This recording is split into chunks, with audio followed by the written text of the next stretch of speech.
I gave you my heart.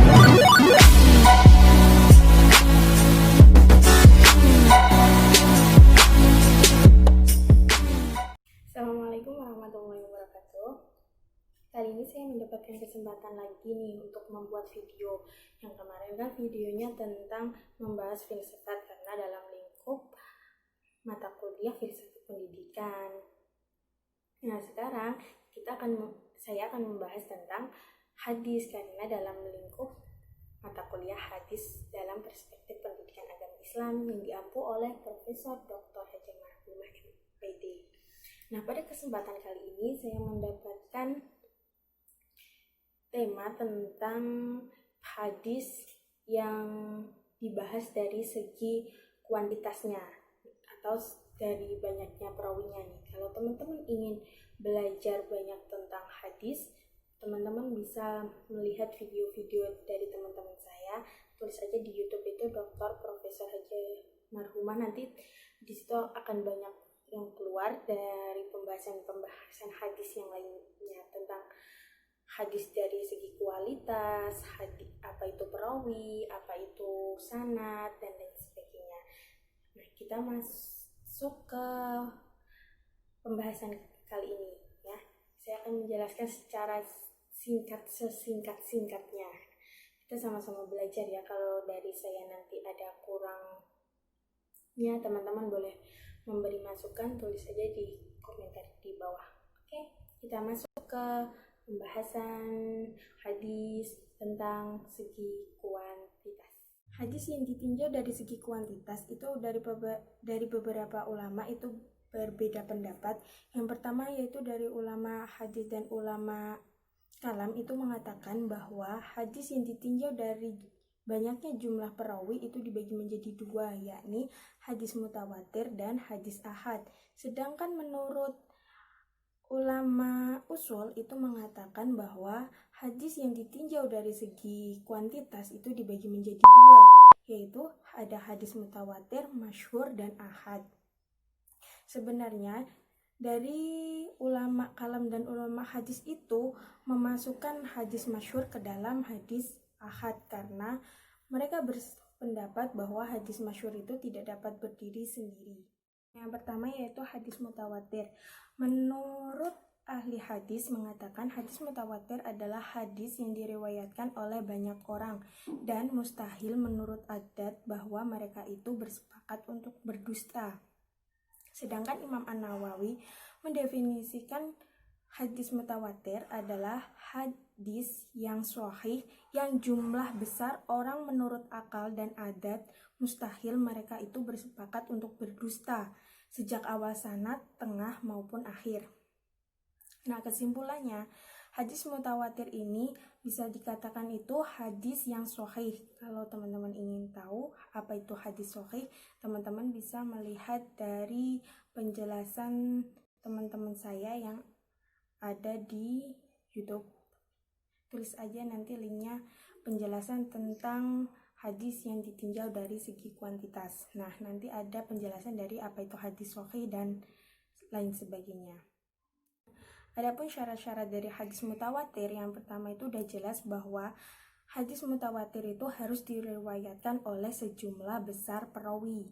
Yang kedua yaitu adanya keseimbangan antara perawi pada tabaqat pertama dan tabaqat berikutnya. Tabaqat itu artinya itu derajat. Nah, antara derajat perawi satu dengan yang lainnya itu sama. Nah, yang terakhir yaitu berdasarkan tangkapan dari panca indera seorang perawi tersebut. Selanjutnya itu macam-macam dari hadis mutawatir. Hadis mutawatir itu dibagi menjadi dua. Yang pertama yaitu hadis mutawatir lafzi, yang artinya hadis yang mutawatir itu berupa lafaz dan maknanya. Contohnya, barang siapa yang berbuat dusta terhadapku, yaitu kembali ke Rasulullah dengan sengaja, maka berarti ia telah menyediakan tempatnya di neraka. Pada hadis ini diriwayatkan oleh 70 orang sahabat. Nah, udah jelaskan dari 70 orang sahabat itu tidak mungkin mereka itu bersepakat untuk mengadakan atau membohongi umat Rasulullah. Nah, yang selanjutnya yaitu hadis Nah, yang kedua yaitu hadis mutawatir maknawi. Hadis mutawatir maknawi ini adalah hadis yang mutawatir adalah maknanya, bukan lafadznya. Contohnya seperti hadis yang membahas tentang mengangkat tangan ketika berdoa. Nah, hadis ini telah diriwayatkan oleh 100 hadis mengenai tata cara mengangkat tangan ketika berdoa. Namun dengan lafal yang berbeda antara satu dengan yang lainnya. Jadi lafalnya itu berbeda-beda setiap perawi yang meriwayatkan hadis, tapi dengan pesan atau makna yang sama, yaitu tentang mengangkat tangan ketika berdoa. Nah, yang ketiga yaitu hadis masyhur pada kalangan-kalangan orang umum seperti saya. Itu contohnya kayak bagi peminta-minta itu ada hak walaupun datang dengan kudalah.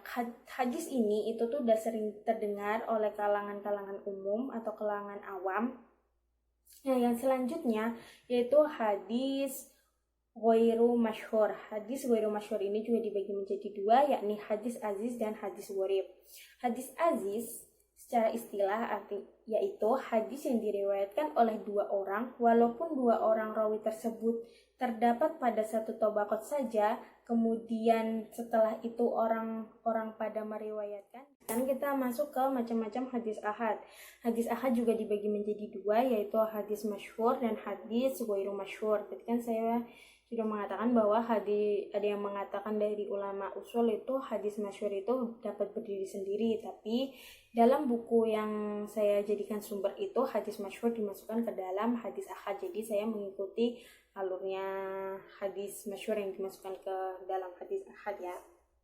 Nah, pengertian dari hadis masyhur secara bahasa, hadis masyhur adalah mutasyir atau yang berarti sesuatu yang sudah tersebar atau yang sudah populer. Jadi hadis masyhur itu hadis yang sudah populer atau sudah sering didengar oleh kalangan masyarakat.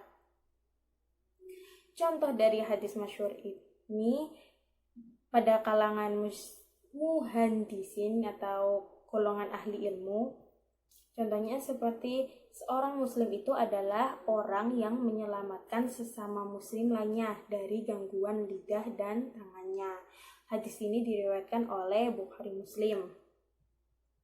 Yang kedua yaitu pada kalangan ahli ilmu-ilmu tertentu seperti ahli hadis, ahli fikih, dan ahli tasawuf. Contohnya seperti tidak sah sholat bagi orang yang mendekatkan dengan masjid. Tidak sah sholat bagi orang yang berdekatan dengan masjid selain sholat di dalam masjid tersebut. Yang terakhir yaitu gharib nisbi. Hadis gharib nisbi ini adalah penyendirian dari perawi yang mengenai sifat-sifat dan keadaan tertentu. Contohnya seperti hadis yang diriwayatkan oleh Malik dari Az-Zuhri dari Anas radhiyallahu anha, bahwasanya Nabi Muhammad SAW memasuki kota Mekah dan di atas kepalanya terdapat al-mikfar atau alat penutup atau penutup kepala. Selanjutnya yaitu hadis pembahasan yang terakhir ini, yaitu tentang hadis gharib. Hadis gharib ini adalah hadis yang di dalam sanadnya terdapat seorang yang menyendiri dalam meriwayatkannya, di mana saja penyendirian dalam sanad itu terjadi. Jadi hadis gharib ini hanya satu orang yang meriwayatkannya, tapi hadis gharib ini dibagi menjadi dua, yaitu hadis gharib mutlak dan hadis gharib nisbi. Hadis gharib mutlak adalah apabila penyendirian rawi dalam meriwayatkan hadis tentang personalianya dan harus berpangkal di tempat asal sanad yaitu tabi'in bukan sahabat. Contohnya kayak ini hadis tidak familiar lagi ya, udah sering kita dengar ya, yaitu Bismillahirrahmanirrahim, innama a'malu binniyat, yang artinya sesungguhnya seluruh amal itu tergantung pada niatnya. Hadis diriwayatkan oleh Bukhari Muslim. Nah, yang ketiga yaitu hadis masyhur pada kalangan orang umum seperti saya. Itu contohnya kayak bagi peminta-minta itu ada hak walaupun datang dengan kudalah. Hadis ini itu tuh udah sering terdengar oleh kalangan-kalangan umum atau kalangan awam. Nah, yang selanjutnya yaitu hadis ghairu masyhur. Hadis ghairu masyhur ini juga dibagi menjadi dua, yakni hadis aziz dan hadis gharib. Terima kasih, sekian dari penjelasan saya tentang hadis yang ditinjau dari segi kuantitas. Nanti jika ada teman-teman ingin memberi masukan, memberi tanggapan, boleh komen di bawah biar nanti bisa saya baca dan saya tahu kekurangan yang sudah saya jelaskan tadi. Kurang lebihnya jika ada salah-salah kata, mohon maaf. Wassalamualaikum warahmatullahi wabarakatuh. I dream I know deep up my feelings for you.